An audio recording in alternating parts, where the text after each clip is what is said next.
Cuando tus ancianos se acerquen a ti para animarte, exhortarte, corregirte, pastorearte, ten esa disposición para escuchar y sujetarte a su dirección como dice Hebreos 13:17. Obedeced a vuestros pastores, y sujetaos a ellos, porque ellos velan por vuestras almas, como quienes han de dar cuenta. Los ancianos tienen la gran responsabilidad de pastorear al rebaño del Señor. Oremos para que con temor y temblor podamos hacerlo de la manera que más gloria traiga a nuestro Dios. Pero los ancianos no solo dirigen y pastorean al rebaño, sino también en tercer lugar, los ancianos enseñan al rebaño del Señor. Tito 1:9 dice, retenedor de la palabra fiel tal como ha sido enseñada, para que también pueda exhortar con sana enseñanza y convencer a los que contradicen. Una tarea muy importante de los ancianos tiene que ver con la enseñanza de la verdad de Dios. Son responsables, primeramente, de tener una doctrina fiel a la enseñanza recibida desde el principio. Deben ser fieles al Evangelio puro de Jesucristo. Esto requerirá que sean cuidadosos en el estudio diligente de la palabra santa. Deben ser retenedores de la palabra fiel. 3046. Los ancianos, por tanto, deben estar siempre preparándose y estudiando la palabra para ser cada vez más eficaces en la tarea que el Señor les encomienda. Quiero comentarles que cada lunes, sus ancianos se reúnen a estudiar la palabra del Señor. Y es el plan de seguir haciéndolo hasta que el Señor lo permita. Tenemos que cerciorarnos que seamos retenedores fieles de la palabra santa. Pero no se trata solo de ser personas que sostengamos una sana doctrina, sino, hay dos acciones que deben desarrollarse con toda esa verdad retenida o aprendida, para que pueda exhortar con sana enseñanza y convencer a los que contradicen. Los ancianos son los encargados de velar por la enseñanza de tal manera que el rebaño sea formado de acuerdo con la verdad y también sea eliminado el error o la falsedad dentro del rebaño. De hecho, uno de los requisitos para ser anciano es que sea apto para enseñar. Por supuesto, hay ancianos que tienen de parte del Señor una habilidad o don más desarrollado en este aspecto para la enseñanza pública del pueblo del Señor y por eso la Iglesia es beneficiada por su participación constante en esos momentos de enseñanza pública. Pero independientemente de que no todos los ancianos prediquen públicamente en la Iglesia, todos deben estar involucrados en algún aspecto de la enseñanza de la Iglesia, tales como la exhortación, la consejería, la enseñanza en grupos pequeños, etc. Los ancianos tienen que ser celosos en cuanto a qué se enseña, quién enseña, cómo se enseña. También deben velar y atender los asuntos cuando la falsa enseñanza se empieza a filtrar dentro de la Iglesia, así como capacitar a los creyentes para su crecimiento. El cristianismo es sustancialmente educativo, somos llamados a ser discípulos y los ancianos son los encargados de velar de que la formación de los discípulos en la Iglesia sea llevada a cabo con fidelidad a la verdad y en completo orden delante del Señor. Los ancianos enseñan al rebaño del Señor. Por supuesto, en una sola exposición no se puede abarcar la amplia y compleja tarea que desempeñan aquellos varones a quienes el Señor ha llamado a ejercer el oficio de pastor, anciano u obispo.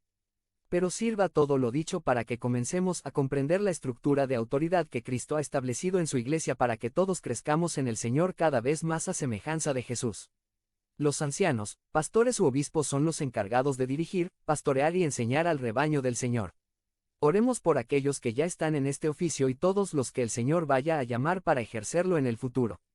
También, como ovejas del Señor que pertenecemos a este redil, oremos, apoyemos, escuchemos, animemos y exhortemos a nuestros ancianos, pues ellos son los que velan y pastorean por nuestras almas, sabiendo que darán cuenta al príncipe de los pastores.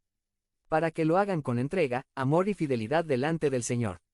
Sigamos profundizando y aplicando estas enseñanzas acerca de los oficiales de la Iglesia para entender cómo seguir creciendo como cuerpo de Cristo para la 3047.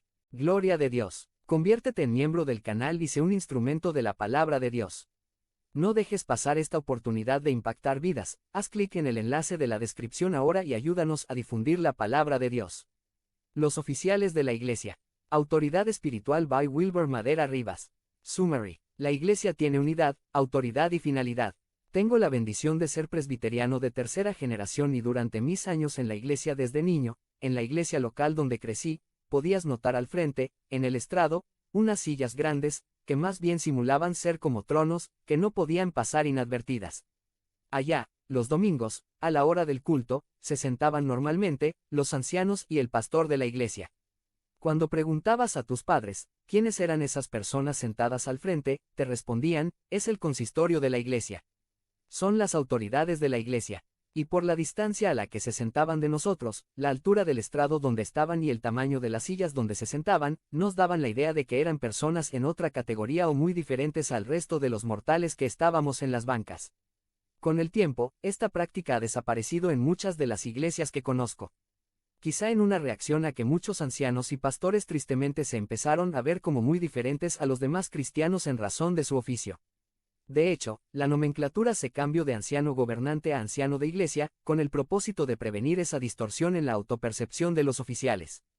Pero con el tiempo, quizá muchas iglesias nos hemos ido al otro extremo. A casi borrar o no hacer lo suficientemente visible la estructura de autoridad que el Señor ha establecido en su iglesia. Como iglesia local, aunque los ancianos no se sientan al frente en tronos, sí existen y están muy activos en el ministerio y cuidado de la iglesia. En este punto me gustaría preguntarles: ¿conocen a sus ancianos? ¿Conocen a sus diáconos? Hay 9 ancianos y 7 diáconos y a partir de la próxima semana ya serán 9. Nuestra iglesia, por la gracia del Señor, es bastante grande y tenemos, además, 3 sedes. Los oficiales de la iglesia, es decir, los ancianos y los diáconos, ministran en las 3 sedes. Por eso es un poco más difícil de que sean conocidos por todos en las 3 sedes. No obstante, queremos ser muy intencionales en que cada vez más, los oficiales de la iglesia sean más visibles y conocidos por los miembros de nuestra iglesia para que sepan a quién acercarse para su cuidado espiritual. Aunque normalmente nos ven a nosotros los pastores al frente, queremos aclararles que en las iglesias presbiterianas, como nuestra iglesia, la congregación no es solo cuidada por los pastores, sino por un grupo de oficiales que han sido llamados por Dios y confirmados por la elección de la iglesia local para serlos. 3048. Encargados de cuidar, de manera grupal o colegiada, al rebaño del Señor que se congrega en este cuerpo local de creyentes en Cristo. Por todo esto, hermanos, este mes, estaremos hablando de los oficiales de la iglesia. Para que conozcamos sus funciones y características bíblicamente, de tal forma que apoyemos decididamente su ministerio y oremos por ellos en la labor tan importante a la que el Señor los ha llamado. Para empezar nuestra reflexión sobre los oficiales de la iglesia, vamos a considerar un pasaje allá en Efesios capítulo 4. En este capítulo el apóstol Pablo enseña grandes verdades acerca de la iglesia, su constitución, su estructura y funcionamiento, por la obra completada por Cristo Jesús. La iglesia de Cristo no es una entidad sin forma o estructura, o sin substancia. La iglesia tiene firmes fundamentos, bases y cimientos y una estructura básica que él estableció con finalidades y propósitos específicos. Cuando la iglesia funciona de acuerdo con estas estructuras de autoridad establecidas, experimenta crecimiento por todos lados. Por eso lo que queremos subrayar este día es que la estructura o principio de autoridad que el Señor ha establecido en su iglesia es indispensable para el buen funcionamiento de la misma. Quizá podamos pensar de la iglesia como un organismo relacional en el que hay libertad de acción y cada quien es dirigido por Dios para hacer según convenga.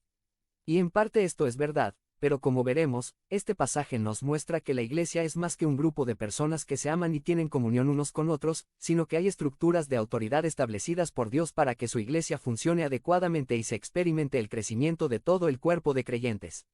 En este pasaje subrayaremos 3 características de la iglesia de Cristo que nos muestran esa estructura que hace que la iglesia funcione y cumpla sus propósitos. De ahí derivaremos la importancia de los oficiales de la iglesia. Es decir, puesto que la iglesia tiene estas 3 características que deben cuidarse y observarse, se hace necesario subrayar la importancia del ministerio y acción de los oficiales dentro de la iglesia. Las 3 características que estaremos subrayando en este pasaje son: unidad, autoridad y finalidad. Es decir, la iglesia tiene unidad, autoridad y finalidad.